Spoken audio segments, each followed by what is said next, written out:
kids, Foothill, raise your hand. That's a lot of you. And Amador? Okay. That's cool. All right. So, how many of you let me ask this in a different way. Is there anybody here who hasn't been to one of our summer sessions? First timers. All right. Okay. So there's a handful of you here who don't know who we are. My name is Clinton Woods. I'm the president of Californians Advancing Civic Education. I'm also an attorney here in San Francisco and an alum of the Amador Valley We the People team from 1995. Yes, I have to mention this once in a while, but we were in 1995. We were lucky enough to win the national. What? I know national championships. What is that? Do you mind explaining? You like never like you. Sure. Just me. Just no one else though. So obviously there is a dog now. Okay, you'll meet the dog in a sec. Okay, so settle down. This organization is called Californians Advancing Civic Education. We've got a fire alarm situation going on right now. That's what's going to happen. For those of you who don't know, we are here as a resource for you as you go through the We the People program, as you prepare for the regional competition, as you hopefully prepare for the state competition, and as you hopefully prepare for the national competition. We are here as a resource and for you and for your teachers. And we thank you guys for coming to the testimony writing workshop. As I understand it, all three schools that are here have been split up into units, which means that you are probably already working on your testimonies and Q&As for the regional competition. If not, that's what we're going to do today, okay? So a couple of things, as you note, and as I mentioned before, they are testing the fire alarms here. Once in a while, this is going to happen. Do your best to ignore it. But here's what's going to happen today is you should have gotten the materials previously. We're going to talk a little bit about the packet of information that we gave you earlier this week. Then we're going to split you up into your units so you can start working. And then we're going to have you present a testimony, get some feedback, go back and incorporate that feedback into your testimony, and represent the same testimony here today. So this is where the rubber meets the road. This is where we actually start doing real We the People stuff. It's really exciting. It's my favorite time of the year. So I will let the rest of the folks up here and over here introduce themselves, and then we'll get started. John, do you want to? Sure. Are we doing the webcam over here? Yeah. It's pointed kind of where Flint is standing. Yeah. Okay. Hi, good morning. My name is Sean Gentry. I'm one of the CACE board members. I'm also an attorney practicing employment litigation here in San Francisco. Yes, I did bring the CACE mascot with me this morning. You'll get a chance to meet her. I'm sorry for that distraction. And I am an alumni of the program as well, and I graduated in 2002 from Foothill, and I was Unit 1. Don't think if I can do any bonuses that I went to Foothill, but if you are in Unit 1, you will be my favorite. So there's that. Hey everyone, my name is Vikram Srikanti. I am also an alumni of the program from Foothill. I graduated in 2012 and I was in Unit 3. I am. Have you guys already forgotten? Yeah, you get one clap per school. I am now a third-year PhD student in computer science at Berkeley. Hi everyone. Hi, I'm Sabrina. I am a 2L at Berkeley Law School. I am also alumni of the program from 2013 at Amador and Unit 5. Hi, Beck Mankowski. I'm an alum of Western Alamance High School, and was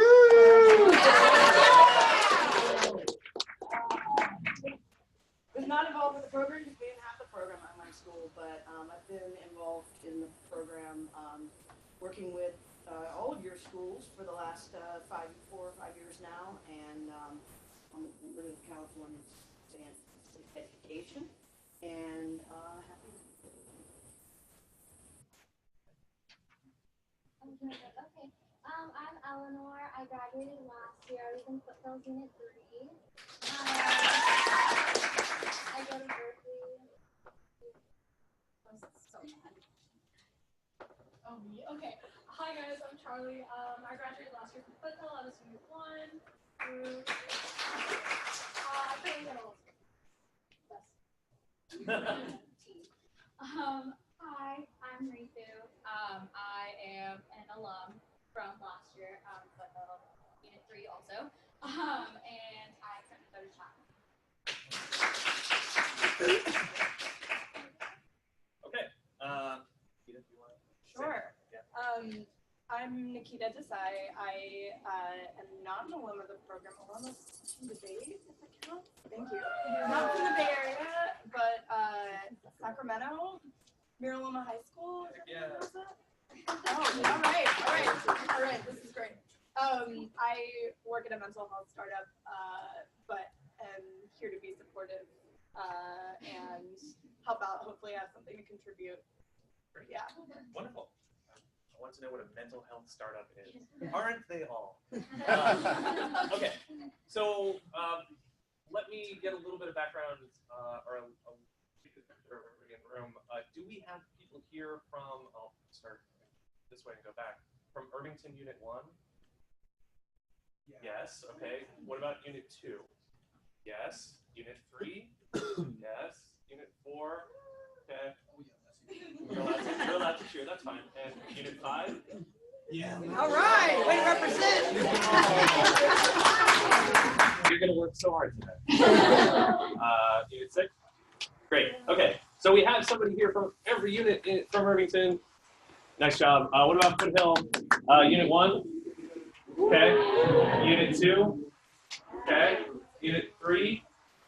Okay, great. Unit 4? Unit 5. Let's go! Oh, busy. You'll be talking about freedom of speech later. Yeah. What about Unit 6? Awesome. Okay. All units from Foothills. Okay, Amador. Oh no. Amador, Unit 1? Yeah. Next. Yeah. What's that? Amador, Unit 2? Okay. Unit 3? Okay. Unit 4? Unit 5? And Unit 6. I love it. That is so cool. There's like 2 people here from 1 unit, like for 2 single people. It's fantastic. So the only unit that we're missing is Amador Unit 1. Everybody should shame them the next time you see them. But nobody likes Unit 1. Hey! Hey. Okay. All right. So. Everybody likes Unit 1. That's who they go to for the answers. That's right. That's right. That is true. That is so true. Okay. So everybody should have gotten the packet of information. I'm gonna and should have reviewed this before you got here. There are 2 main things that I really want you to take out of this packet, and that is the sample testimonies. All of your schools have written testimonies, hundreds and hundreds of testimonies before, so you should have sample testimonies before. These are sample testimonies that were from, I believe, Amador in 2011 for state questions that you're not gonna like have. But they are really good examples of how to structure a testimony, and that's something that we're gonna do. I have a question back here. Which units?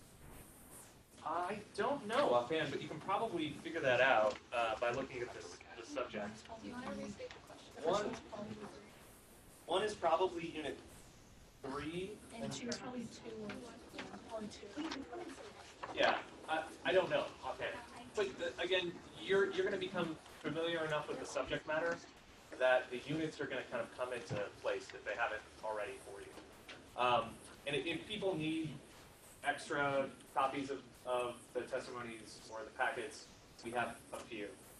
But then the next thing, and the really important thing that we're going to be spending a lot of time on, is this question dissection tool.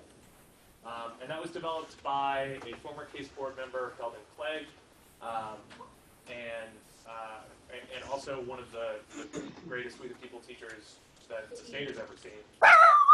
Amen. So you say, where is Sheldon? So true.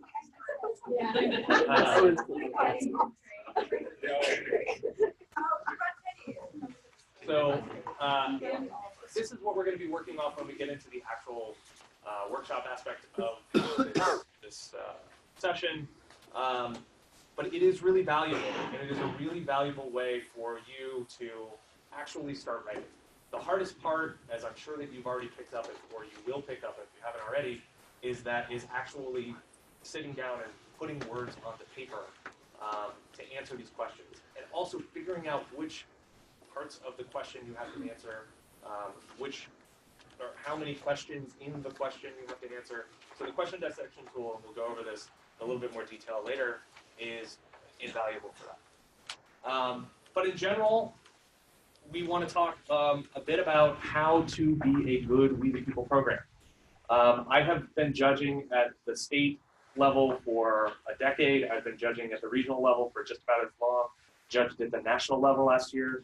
It was super fun, but I've seen all sorts of different testimonies and all sorts of different schools and how they present.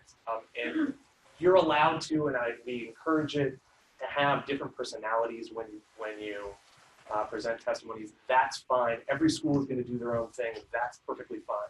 But there are just some general guidelines that I'd like to go over. One thing that, as a judge, that always weirds me out when I walk into a competition room is to walk in, have everybody stand up and go, "Hello, judges," like all at the same time. Yeah. It is creepy as hell and weird. Like the deal is, when you're in testimony, and you'll get used to this, when you're in competition, the deal is when the judges walk in the room, you're supposed to stand. Why? I don't know. The judges are not judges in the like court sense. They're supposed to be like Congress people, and you should never stand to respect your Congress people. So whatever. Like, point is that in this competition, everybody stands, but don't stand and be like, "Good afternoon." It's so weird. Please don't do that. Then the judges will come in. When the judges tell you to sit down, sit down. Everybody should do what the judges say. It's weird, and I've seen this before where I walked in, I told everybody to sit down, and like people still stand, and I'm like, okay, I guess we're standing for this. I don't know what to do with that. Clearly, the judges are going to give you an opportunity to introduce yourselves. Clearly state your name. Extra information, some schools really like to go in depth. When I was doing We the People, this was like our gimmick and thing, and I'm not making this up. We would sing our introduction. We had like a Muppet song, like Can you read "It's time to meet Unit 4." It's time. I'm not taking it all out. How about your Yeah. We have one. Sure. Don't do that. Wait, did you do this? So here's what happened in the history of the We the People program. Amador Valley High School became very good and sort of nationally known, in part because it turned into drama class. We would do like little skits as part of our testimonies, and we'll talk about skits and like all this kind of stuff later. And basically all of the judges were like, "Oh, that's amazing. They like pretended they were James Madison or whoever." And then people realized that it was turning into drama class. And this is not drama class. You don't get extra points just because you stood up and pretended you were James Madison or Abraham Lincoln and gave like an orator. Like, you're not supposed to get extra points for that. So, Amador kids and everybody, don't go deep into that. Like, you're allowed to give a little bit of information if you really want to. If your school wants to be like, my name is Clint Woods, and I'm going to San Francisco State University, and I'm part of Unit 5, that's fine. It's fine. It's not a big deal. But, like, don't go beyond that. And don't be like, and I also like, you know, puppy dogs and ice cream and all that. That's nuts. I'll sing it for you later. Okay. It's important to speak loudly. A lot of you are probably not comfortable with this. A lot of you, when you're speaking, are not used to speaking powerfully, but not shouting. Some of you are not used to not shouting, right? Like Mr. Like Unit 4 over there. Oh wait, no, Unit 5. Right? No, and that's fine. Like, but you have to modulate your volume. So speak loudly, but don't shout. You're gonna write and rewrite your testimonies enough that you're gonna have certain parts of them memorized, but don't memorize the whole thing. You're gonna want, if you sound overly rehearsed, it's distracting for the judges. I have definitely been in front of a lot of schools that memorize their entire testimony. I find it distracting. And also, I've seen schools screw up because somebody messed up, they forgot something in their testimony, and they're unable to just look down and go from what's written on the page. So you want to have a nice balance of knowing what's coming, but also reading your testimony. Time starts when you start speaking in your testimony, so take a breath. After the judge has finished reading the question, take a breath. Everybody get on the same page, and then start your testimony. That's perfectly fine. Pronunciation matters. Definitely, you know, if there are certain words that you're not familiar with, de jure, de facto, you know, other types of Latin terms that get sprinkled around, like learn the actual correct pronunciation. Voir dire. That, you know, those kinds of things are important. And then after you're done with the testimony, after you're done with the Q&A, it's really, really, really vital that everybody listen to the feedback that the judges have. This is for two reasons. One, the feedback that a judge is giving to a unit, even if it's not your unit, might be relevant to your testimony or your Q&A. In fact, it often is. In fact, it usually is. So you might actually be gaining or like practicing for your Q&A while somebody else is testifying. The other reason why it's important is because judges can see the audience. And I can't tell you how many times I've judged in a competition where the panel is really engaged and everybody in the audience is like on their phones or talking to each other or like passing notes back and forth. And it is distracting for me as a judge. And it shows disrespect for everybody involved, not just the judges, but also to your panel mates. So don't do that. You want to be engaged with what's going on. Let's see. There's a note here that says a clear vision leaves better impression than a fettered one. And the way I interpret that is that when judges are judging a competition, especially at the state level, if I'm a Unit 5 judge, I'm going to see 9 to 12 schools that are going to be presenting the exact same information for the most part. You know, everybody got the testimony, everybody is writing it in the same way. And the ones that really stick out are the ones that have answered the question clearly, okay? And not gotten too deep in the weeds in terms of either some sort of testimony hook, like some convoluted metaphor, or trying to shove too much information into a testimony. So the most important thing is if there's a prompt, and we'll go over how to answer specific prompts, is to take that prompt, work it into the testimony, and answer it clearly. So what's the most important aspect of citizenship? The testimony should be, the most important aspect of citizenship is this, for these reasons, 1, 2, 3, 4, 5. Don't get too cute, basically. Let's see. I don't know. Anybody have anything to add on this? Okay. Keep in mind, and this is something for testimony for competitions going forward. It happens a lot, and I know it happened with you guys before. It happened with virtually every school where maybe one unit didn't do as well. Judges from like, they don't talk to each other across units until after they have turned in their scores. So if you're in a competition and maybe for whatever reason unit 4 doesn't do well, nobody knows. So it's if you're the next unit going up, if you're unit 5, it's a clean slate. It's a completely clean slate. So don't let one unit that might not have done their best testimony or their best Q&A take you out of the competition. Because we've seen that happen. All right. So do you want to talk about? Yeah. So on the next, so on the next page we have a sort of outline or like an example outline for how you might want to structure a testimony. This is by no means binding. We're not going to, like, when we judge at competitions or in practices, we're not going to sit here and be like, you have to have like these exact elements, but this is sort of to help you understand how you should be structuring your testimonies and what the right sort of flow and format is.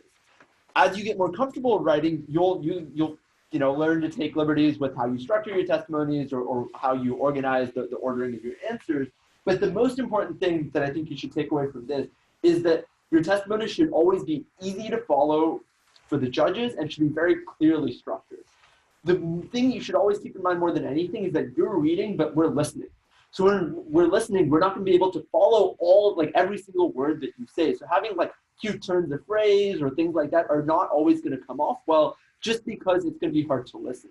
The thing that we are going to be able to follow is if you signpost really well. So if the question, for example, using Clint's example, is what is the most important duty of citizenship? If you say something like the most important duty of citizenship is X, then it becomes really easy for us to follow.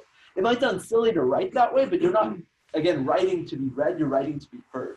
So having a really clear format and structure and being able to lead the judges along through the testimony so it's really clear what your main thesis is. What is the point that you're making in this testimony? What is your answer to the main question and each of the sub-questions? What are the pieces of evidence that you're presenting for each one of those arguments? So when you start writing a testimony, if you use this outline sort of as an example, it'll help you make sure that you pick out what each of your arguments are, what each of your supporting pieces of evidence are, and so on. And then once you have all of those pieces in, then you can sort of start to try to make it sound better and flow better. But in some sense, it's almost better to have a boringly written but really easy to follow testimony than to have like a very poetically prosy testimony that's very difficult to follow. So that's the thing that you should keep in mind more than anything. One question that you'll hear us ask you a lot throughout the practices is, what's the point that you're making? What is the argument that you're making? It's really easy to take some of these questions, to break them down into like the umbrella and then each of the sub-questions, and then just write like 150 words on that answer. But keep in mind that when you're writing these testimonies, that the umbrella is an umbrella question for a reason. It's supposed to be an overarching question that the two sub-bullets are sub-questions of. So your whole testimony, your whole presentation needs to have an overarching point. It needs to have a thesis or an argument or something, a point that you're trying to prove to the judges as you're walking us through it. So you can't just, it's a really easy pitfall to fall into, to just take each question and to write a short answer to it and then move on to the next one. But we're always going to ask you, what's your thesis? What's the point you're making? Why are we talking about this question? And that's a really important thing to keep in mind as you're starting to write the testimony. And then the last point is that it's always interesting to start testimonies. And some units or some schools will like to start with something that sort of tries to catch your eye or your ear. So sometimes people will have quotes, or you'll start with an anecdote. That's fine, and it's up to sort of you and your coaches and your unit how you want to structure your testimonies. But the thing to keep in mind with those is, like, don't go on for like a 40-second flowery quote where you're like reading half the Gettysburg Address, because this is a really easy trap to fall into, and the judges will all be like, what the hell is going on right now? Like, why are you speaking in like 1860s flowery prose, until we realize, oh, it's actually a quote, right?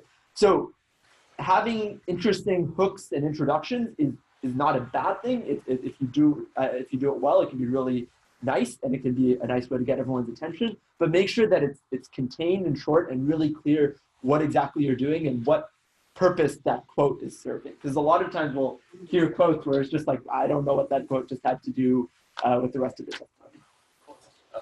Yeah, no, and I was just gonna follow up on that, and it's an example that Kelvin like to give. Like one, if you're doing sort of like a hook, it's keep it short and do like a very clear metaphor. Like one example that We're gonna get into that. Oh, okay. We'll get into it. All right, sounds good. Yeah, so I think that's about it, unless you guys have anything to add on testimony structuring. I'll just mention Yeah, something. please. It's a little bit outside of what was just discussed, but sometimes the panel doesn't have a uniform answer to one of the questions. There's, two people will have one answer and two people have a contradictory answer, and that's okay. So if you have a general thesis, but then you have a disagreement on how to answer one of the sub-questions, for example, that's a very common thing to do. You want to be really clear about who is joining in on that answer, kind of like a Supreme Court. You have the concurring opinions and the dissenting opinions and different things. So signpost it for the judges, but it's certainly okay to disagree on the panel, because it also shows a breadth of knowledge that you've considered both sides, or you've considered multiple ways of answering the same question. And the only thing to keep in mind is you only have 4 minutes, so you don't want to do this all the time, so that you don't give enough depth to your answers because you've covered too many different topics. But again, from the testimony structure perspective, it's really important to make sure that that disagreement that you have is clear.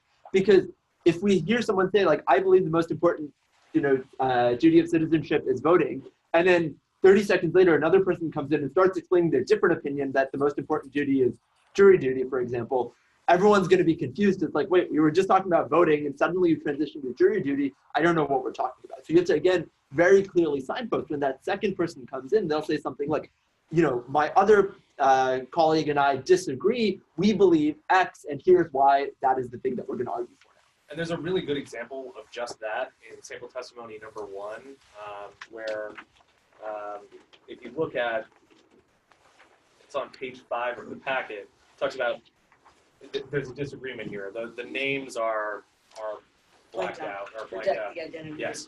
We don't want to know who exactly is disagreeing with who. But point is that this is a really good way to, if there is something that your unit can't agree on, to present. It's fine if you don't disagree in the testimony, to present and like flesh out both sides of an argument.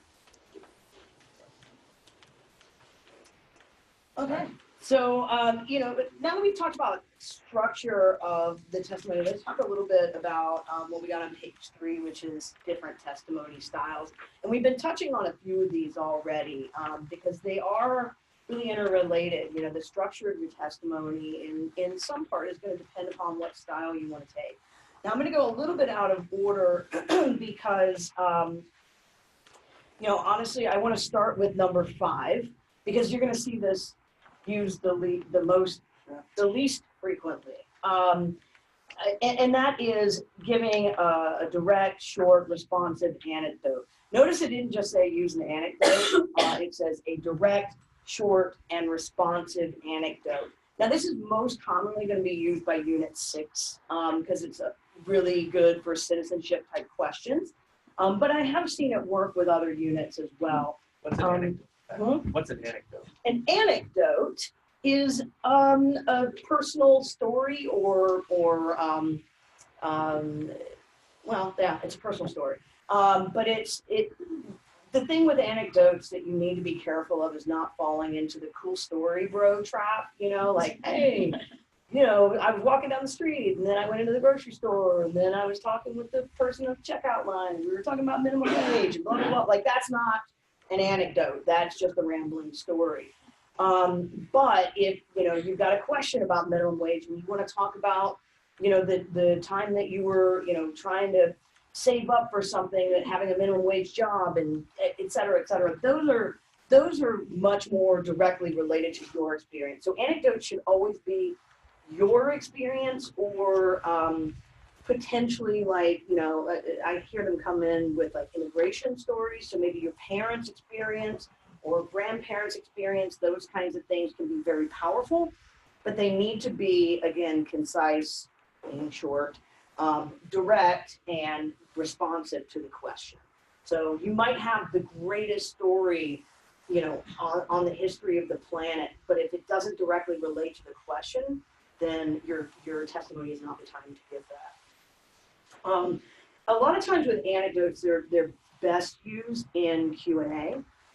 They need to be pretty powerful and pretty linked to use them in the testimony. So that's why I wanted to start with that one, because you probably will see it the least. Number 6, start with a quotation. We were just talking about that. So, and again, if you're going to start with a quote, it better be really poignant.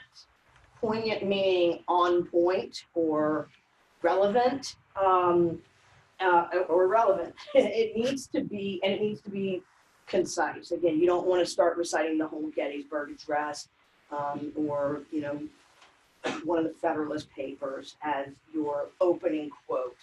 Honestly, you'll hear from us a lot when we're judging testimonies. Start with the answer. You know, if you want to do a quote, if there's a yes or no question, start with the yes or no, and then maybe give us the quote. But when you are asked a question and then you go into the flowery quotation for a while, the judges are sitting there the whole time. You'll see the pens not even moving. Like, is there an answer in here somewhere? Okay. Sometimes the quote will answer the question, and that's a great example of using a quote to start off. Okay, so back up to the top. Number 1, using a metaphor or a simile.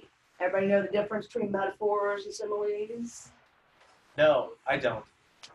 They're the same thing, except one uses the word like or as. So simile, a metaphor says, you know, I don't know, I'm dead tired.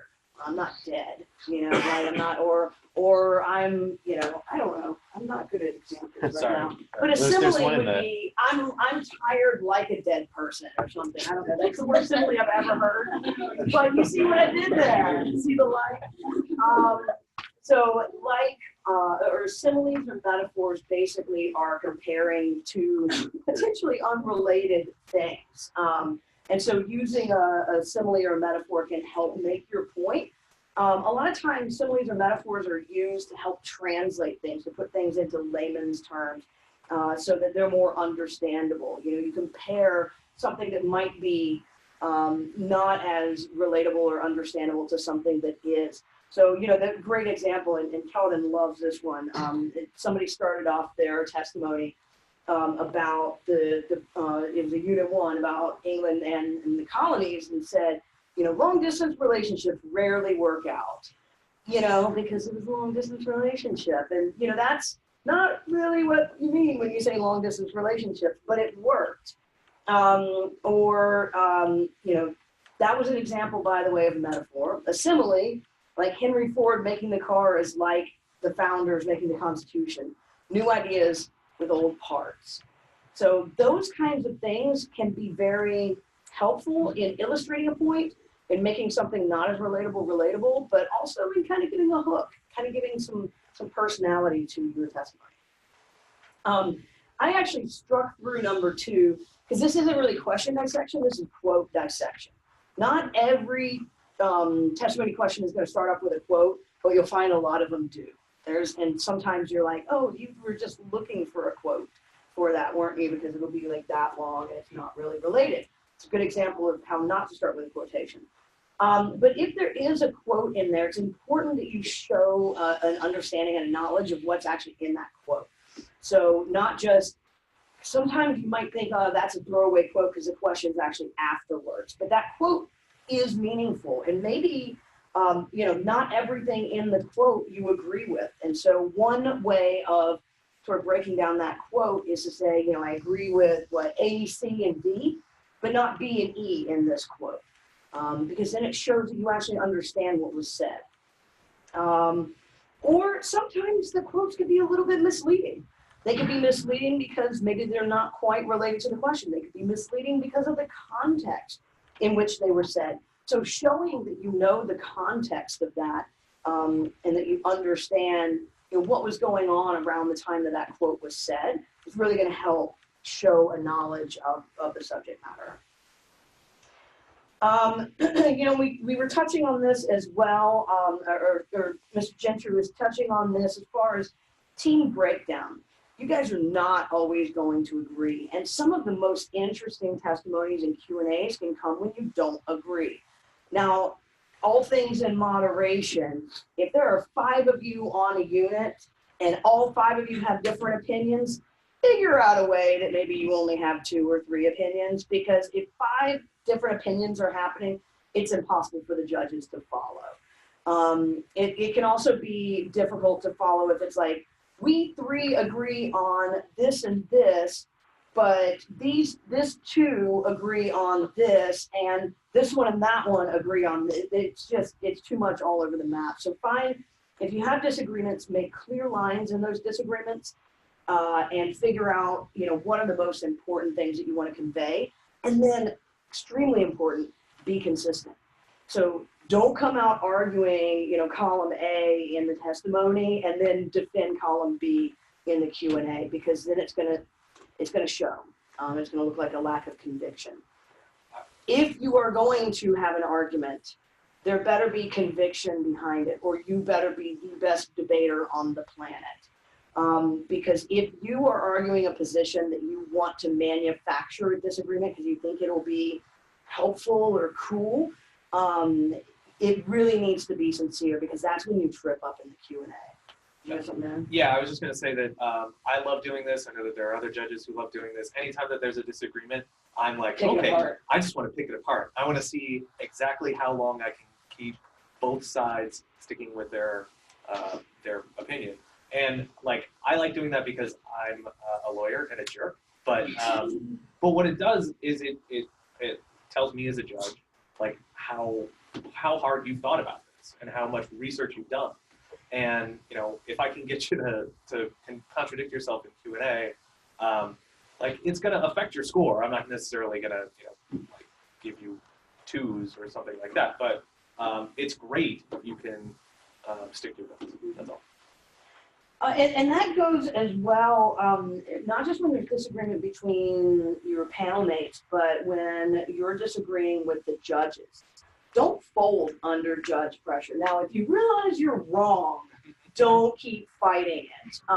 But, sometimes you'll get lawyers. There are a few lawyers involved in this program who like to push back on things that sound crazy or things that might be able to be picked apart. And so that's why it's really important to do your homework and to have that conviction behind what you're saying so that you don't get thrown off. Also, this isn't on here, but don't take a crazy position just because you think it'll be a fun Q&A. Don't be like, due process is actually totally overrated, and we think that people should be able, we think the police should be able to indefinitely incarcerate anybody for any reason. Don't take those kinds of positions just because you want to have a fiery Q&A. I had one unit one time argue that because of the Second Amendment, everybody should be allowed to have nuclear submarines. And oh man, that Q&A was fiery, but it was their scores were not great. Yeah. So. Yeah. And then the last one on here, number 4, historical personification. Don't do it. That's James Madison. No, don't do it. It's not 1995 anymore. I don't know, Clegg. But what I will say about this, I don't do it from an acting perspective, but I think it is an extremely helpful exercise to put yourself in the mind of these different actors, especially if you're using a quote. If you're going to use a quote from somebody, understand, back to what we were talking about the context, understand the context, but part of that context is, what were they thinking? What did they care about? What was important to them? And put yourself in the mind of that person. don't wear a beard and, pretend you're Abe Lincoln. But putting yourself in the mind of these different actors in history can be very helpful for understanding. Now, to go all the way up to the very top, whatever style you choose, remember that every testimony needs to have roadmaps and signposts. And what we mean by roadmaps and signposts is, again, you're not writing to be read, you're writing to be heard. And so as judges, we need to hear things like, well, the answer to this question is blank. Or, if you're asked a question on something, responding to that question with words from the question help us understand what part of the question you're responding to. Use the language of the prompts. So, again, as you're going through the different bullets, use that language to help us. Clear conclusion or signal of the end. A lot of times folks just say thank you, and that works. But if you don't have any, in summary sentence, and then you just stop talking, it's like, did they lose a page on their testimony or are they done? So just have some sort of signal to let the judges know that that's it. And then again, like we were talking about, be congruent or consistent between the testimonies and the Q&A. So whatever position you choose, be consistent in between testimony and Q&A, but also stylistically. So, one of the things in your testimonies, you're going to have multiple people writing different sections of this. You don't want it to look like some sort of Frankenstein's monster where you've basically taken 4 different essays or 5 different essays and shoved them together with a few tying sentences. You want to have a consistent style and a consistent theme across that testimony so it doesn't feel disjointed. It should sound like one voice, or maybe if you got a disagreement, a couple of voices being read by multiple people. Any questions about that? Really quick, I just wanted to add, do you have a question?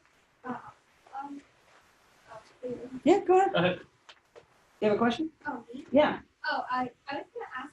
I feel like oftentimes when I was writing testimony, we were trying to force some disagreement because a lot of times the whole panel wanted, or we all agreed on something, but we wanted to make it a little more interesting. Would you not recommend? I would not recommend forcing a disagreement just to make it interesting, because you're going to get stuck in that disagreement, and somebody's going to be like, I don't want to do this, because somebody's going to have to take that side that they don't agree with. But I would also say, Yeah, go ahead. I would also say give the disagreement a chance and thoroughly research both sides. Right. Yeah. Because you actually might convince yourself that there is a side worth saying in your testimony, and that's valuable. Yeah, that's a good point. Don't force the disagreement, but you should understand both sides. So we had that problem a lot. But what we did was we didn't say that this is what we believe. We just made sure that we presented their opinion. So we could be like, wow, our panel believes this, this person or this political theorist believes this. That makes sure that you represent that viewpoint, and the judges know that you have done your research and know all sides of the argument, but you don't have to be for example, with us, it was not a lot of us were very conservative, but we would present a conservative viewpoint because we want to make sure that they know that we know what's going on. Is there another question? So when you write testimonies, would you rather have us write in first person or third? I mean, don't say your own name, unless it's you're announcing for the judges, X, Y, and Z think this. Then you should say maybe your name or state the names of your panel mates and I. But you should always represent your own opinions and your own thoughts in first person. One good rule of thumb is that generally as you're writing, it shouldn't be it should be as if you're speaking. It should be formal writing. You should use people's titles. You shouldn't say Trump or Obama. You should say President Trump or President Obama. But it should still be as if you're speaking to me, not as if you're narrating a script to me, right? That's an important difference, and that's something you should always, when you write a testimony, read it out loud and maybe even record yourself so you know what it sounds like, because that's going to be the experience the judges are having. And one thing I wanted to add is this is a writing process, not just writing an essay and submitting it. I don't know if you guys have had many instances where you write a whole essay and then you scrap it and start over from scratch. but you're going to be doing that. And a lot of times we have so many different interesting ways to vary how your case is going to look like, and it's important to kind of experiment with them and see what fits best with your unit style as well as what fits best with being responsive to the question. So I would say don't get attached to your testimonies. It's okay to start over. Save all of your versions because you might want to go back, but every time you're going to have judges give you feedback on your testimony, you're going to make tweaks or have to start from scratch. But just know that all of the things you're producing is going to go towards your final testimony in the end, and it's not a waste of time to just start over. You're learning valuable things. So don't get too attached and know that you can always make it better.